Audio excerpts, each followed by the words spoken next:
going, Derrick? How you doing? Doing well. What are your thoughts on Big Ten versus Big Ten Rose Bowl? I mean, you've already played these guys. They know who you are. You know who they are.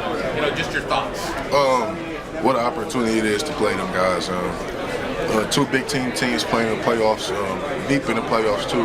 What an opportunity it is for both teams and for the conference really. So. Starting off at Michigan State, I mean, obviously the goal always was to get to the Rose Bowl. Yes, sir. What does it mean? Even though this is a quarterfinal, not the championship or anything like that, what does that mean to you personally? Personally, yeah, like you said, coming from State, from the transfer portal, that was something you seen walking through the hallways at State. Was the Rose Bowl win those guys got. So you always had the imagination like I want to get there, just like the guys before me got there. So. What a blessing it is I'm here, just not with that team, we're with a different team, and I couldn't be more happier. Do you remember how old you were maybe when you watched your first Rose Bowl on TV as a kid? No clue. I ain't gonna tell you a story. How was, when you guys went against Ohio State the first time, you didn't have Jordan Burch. How is the line different with Jordan in the lineup? It's a very different. When you got a guy like that next to you on the edge, that can set an edge like that and can rush the passer, that's a different level. Ohio State's gone through a lot of offensive line configurations this year. When you watch them on tape now, I mean, what are your impressions of Ohio State's offensive line? Those are some dogs up there they got out there. Those are some guys that their last game they was moving people in the trenches. Last game they played, so that's a good group up there. So. And then Mateo, he's somebody who's really come on as a young guy. I mean, what have you seen out of him? Because I mean, you only get so many years to do this. You want to mentor the young guys. I mean, what has that been like? It's just for Mateo, like you say, he's a young guy, and to be able to do what he's doing now as a young guy. So just can imagine once he get in that older role and just get to that older age, what he can do and how can he really impact the game. So. What do you think about the uniforms that you guys are rocking for this game? I like them. Yeah, it's Oregon. I mean, obviously, that's when I go out and cover recruiting. All the players nationally, Florida, Texas, wherever, Oregon, they got all the uniforms or whatever. Was that something that when did you notice that? I mean, probably when you were still a recruit. Of course, when you really a kid, you've seen, Oregon has the best uniforms, so that's always something you had the back of your mind or thought of when you hear Oregon. Describe, Coach Lanning. What is he like? We get to see little bits and pieces, but you get to spend a lot of time around him. What's Coach Lanning like? He's a player coach for sure. Great coach. Can connect to his players anyway. No matter what background they have, he can connect to them. So that's what I really love about Coach Lanning. He connects with his players in any shape or form. You guys played a difficult schedule this year. You played Boise, you played Ohio State, you played Penn State in the Big Ten championship game. You guys battle tested? I believe so. Yes, sir. And what were some of the biggest challenges this year for you? Just in terms of the wear and tear and everything else that you go through in a 13-game season so far. It's really you have to be on top of your body maintenance. That's all it is. You have to be a pro about your body. That's one thing that they preach to us. You have to be a pro with your body. Once you get to that next level, you have to be a pro with your body also. So just getting acclimated to that now, just for the guys that's going to that next level. When you decided to commit here in the spring, is this what you anticipated, a moment like this? It's something that I dreamed of, I thought of, and visualized, but now that we're here officially, it's unreal. This season was so special for you. Just how does it feel to be on this stage? You personally, where you're one of the best defensive players on this really good defense? I would say it's a dream come true, but I really believe it's just a testament to my work ethic and to the guys around me, really. Those guys around you, a lot of talent as well. How did that help you throughout the season? A lot. You got Jamari on one side, Burge, a lot. Just have those big guys and have those that with the skill set they have next to you.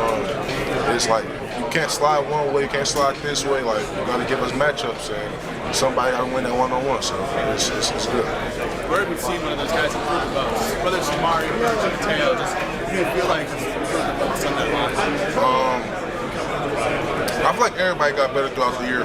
We all, at the beginning of the year, we all had something that we all, each player had something to work on, or just from a technique standpoint, just little errors in the game. I feel like we just got better each and every week. Each week, I feel like the D-line, the whole team got better. And I feel like you can see that on film. Where do you feel like you got better? Really, I would say taking on my leader role more. Just been trying to be more of the leader in the room. I know the young guys kind of look up to me. So just trying to really take on that leader role, basically. You like college football and pressures as an interior defensive lineman this year. You trying to do that. But was working on your pass rush coming into the season like the main goal, or did you just feel like you were just better out there? That was something I did want to work on coming in to show I can rush the passer, because I feel like before I got here, it was more he's a run stopper. He can't really rush the passer, so now I can kind of do both. So, as someone who can rush the passer, do you, I don't know, maybe talk smack to Jamari that he hasn't gotten a sack this year? Huh? You talk smack to Jamari that he hasn't gotten a sack this year? No, he talked he talked smack to me about it a little bit here and there, but we know, like, without Jamari in that D line, we nothing without that big guy right there. So we all play key pieces on that D line. Everybody know their role, and that's what I really love about this team. Everybody know their role, and nobody's crying about their role. They just doing what can help the team. Are there any moments though you guys are kind of talking smack about who's getting the sacks, who's not getting the sacks? Or is Not really. I say talking smack, but like, of course we joke around with it. Me, Birch, and JC, we joke around with it. Those guys, like the older guys, Birch, Key, JC, me, like we hang around with each other outside the facility a lot. So of course we talk smack. That's what boys can do once we're on there all the time. What's it like playing with Jordan? Just a guy who's that big, that quick, that strong, all that stuff. You wouldn't believe he's like 290. So he's moving that quick. So he's a big guy. He's a unique human being. Like, he can stop the run, rush the passer. And outside of that, he's just a great guy to be around. A great guy to talk to, chill with, just a fellowship with, POU with. So he's a great guy all around. You think is he kind of like a gentle giant outside of the football? Yes. What are some of the? Do you have any stories about that? Where nothing. It's just like you could tell when Birch is on the field, then when Birch is off the field. Of course, like, he's a friendly, laughable guy, trying to crack jokes all the time. Like me, JC, like we got a little group chat. We just crack jokes on each other all the time. Send little pictures here and there, just cracking jokes. So. What you guys didn't have Jordan last time you played Ohio State? How do you feel like that? Is it just as obvious as having that benefits you guys in the defensive line? Most definitely. I feel like the games that Birch missed, of course we missed them. And when Birch came in, you can see when Birch came in, he made plays. So it for sure hurt us not having him in the first game, but to have him this game, it means a lot. How much the first game do you guys watch? Like, in terms of watching tape, like, is it as much as some people think it is, or it's like an everyday thing, or do you guys look at that once and say, we're probably going to do something else? Maybe let's not put too much effort into it. Of course we're going to watch tape. We watch tape every day. Yeah. Every day. Every hour. So, of course we're going to watch tape. It's really, we don't know what they're going to throw at us. Just being ready, whatever they throw at us, we got to be dialed in on. 20 minutes remaining in the session. There's 20 minutes remaining in today's media session. Favorite moment of the year? Winning Ohio State. That first one against Ohio State. So would number 2 pass that up, or the second one pass that up, or you haven't thought about that yet? No, I haven't. I think right now 2 is probably Michigan. Okay, gotcha. Yeah, I mean, I think it's safe to say the trenches are going to play an important role in this game.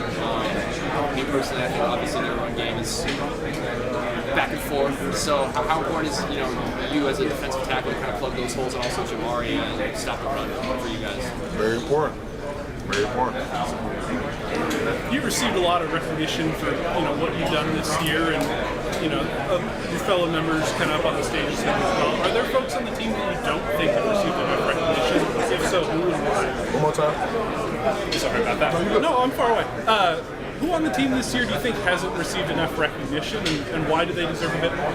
I feel like a lot of guys on our team, definitely on the defensive side, deserve a lot more recognition. So it's a handful of guys I can say right now, but I think the guys that should be on the lists and should be on all them accolades they got. So I feel like that's gave us a little more fire to the field to just go dominate and show why they should put certain guys' names up there.